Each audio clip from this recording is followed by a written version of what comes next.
क्या पीरियड के दौरान यानी कि महीना आपका चल रहा है उन दिनों पे अगर रिलेशन बनाते हैं तो प्रेगनेंसी हो सकती है या फिर नहीं, या फिर किन महिलाओं को प्रेगनेंसी हो सकती है और किन महिलाओं को नहीं हो सकती है। तो देखिए, ये चीज़ें दो चीज़ पे डिपेंड करती हैं। सबसे पहला तो आपको ये पता होना चाहिए कि आपने रिलेशन पीरियड्स के कौन से दिन पे बनाया, यानी कि पीरियड के पहले दिन बनाया या दूसरे दिन या फिर छठे दिन, सातवें दिन, किस दिन बनाया।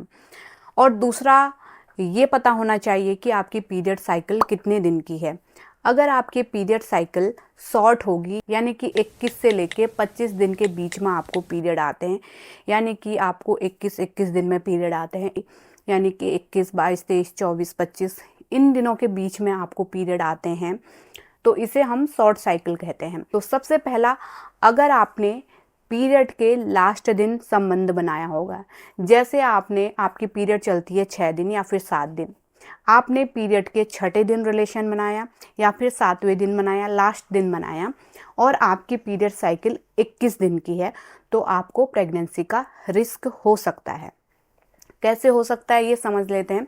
अगर आपके 21 दिन में पीरियड आते हैं तो आपको ओव्यूलेशन होता है 7वें दिन। जी हाँ, 7वें दिन कब से काउंट होगा? पीरियड के पहले दिन से काउंट होगा। तो इसका मतलब है अगर आपको 21 दिन में पीरियड आते हैं तो 7वें दिन आपका ओव्यूलेशन हो जाता है। 7वां दिन कब से काउंट होगा? पीरियड के पहले दिन से, यानी कि 1 तारीख को पीरियड आता है तो 7 तारीख को आपको ओव्यूलेशन होना स्टार्ट हो सकता है, यानी कि 7 तारीख से लेके आपके जो भी 4-5 दिन आगे के होते हैं वो उनमें आपको ओव्यूलेशन हो सकता है, उसमें आपको प्रेगनेंसी लगने की संभावना काफ़ी ज़्यादा होती है। तो शॉर्ट साइकिल वाली महिलाओं के साथ ये होता है। अगर आपको 7वें दिन ना होके 1-2 दिन बाद होता है ओव्यूलेशन, जैसे 7वें दिन ना होके 8वें 9वें दिन होता है, तो भी आपको प्रेगनेंसी का रिस्क रहता है अगर आपने पीरियड्स के लास्ट दिन रिलेशन बनाया है। तो कैसे रहेगा? क्योंकि जो स्पर्म है वो 4 से 5 दिन तक जीवित रह सकते हैं फीमेल के बॉडी में, तो इसलिए इन महिलाओं को रिस्क रहता है अगर वो पीरियड के लास्ट दिन रिलेशन बनाती हैं। और अगर आपकी 24 यानी कि 24 दिन की पीरियड साइकिल है तो आपको ओव्यूलेशन 10वें दिन पे होता है, यानी कि पीरियड डेट के बाद 10वें दिन आपका ओव्यूलेशन होना स्टार्ट हो जाएगा। 10, 11, 12, 13 ये दिन जो है आपके मोस्ट फर्टाइल होते हैं, यानी कि इन दिनों पे आपको ओव्यूलेशन कभी भी हो सकता है। तो अगर आपने पीरियड ख़त्म होने के बाद, जैसे 1 तारीख को पीरियड आता है और 7वें दिन आपने रिलेशन बनाया है और आपका ओव्यूलेशन होता है 10वें दिन, है ना, तो 7वें दिन आपने रिलेशन बनाया, यानी कि पीरियड के लास्ट दिन आपने रिलेशन बनाया और आपको होता है ओव्यूलेशन 10वें दिन। आपकी पीरियड साइकिल है, यानी कि आपको पीरियड आते हैं 24-24 दिन में, तो जो है 10वें दिन आपने संबंध बनाया, आपको ओव्यूलेशन होता है 10वें दिन।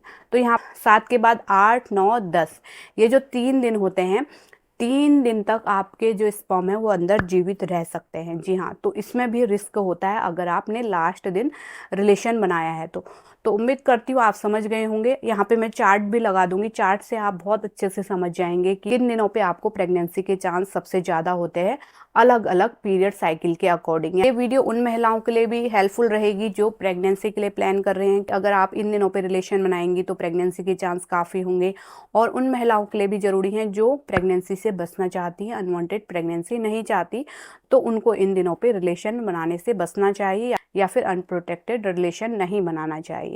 तो उम्मीद करती हूँ आप समझ गए होंगे कि किन महिलाओं को रिस्क है, किन को नहीं है, और किन महिलाओं को रिस्क नहीं होता है जिनकी लॉन्ग पीरियड साइकिल है। जैसे लॉन्ग पीरियड साइकिल मतलब 30 दिन 32 दिन में पीरियड आते हैं तो उनको ओव्यूलेशन लेट में होता है ना। जैसे 28 दिन में पीरियड आते हैं तो 14वें दिन ओव्यूलेशन होगा, है ना। और अगर आप पीरियड के लास्ट दिन भी संबंध बनाएंगे तो उसके बाद आपको प्रेगनेंसी के चांस नहीं होंगे, क्योंकि स्पर्म वहाँ पे आपका ओव्यूलेशन का टाइम आते आते आपका जो स्पर्म है वो ख़त्म हो जाएंगे, डिस्ट्रॉय हो जाएंगे। तो यहाँ पे इन महिलाओं को इसलिए रिस्क नहीं होता है पीरियड के दौरान अगर वो संबंध बनाती हैं बिना किसी प्रोटेक्शन के।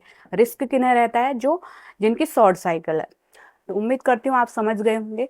तो वीडियो अगर हेल्पफुल रही तो लाइक कीजिए, शेयर कीजिए, कमेंट कीजिए, और इसी तरह की हेल्पफुल वीडियो देखते रहने के लिए सब्सक्राइब कीजिए और नोटिफिकेशन बेल को भी दबाएं, जिससे कि आने वाले वीडियोस के नोटिफिकेशन आपको मिलते रहें। Thanks for watching.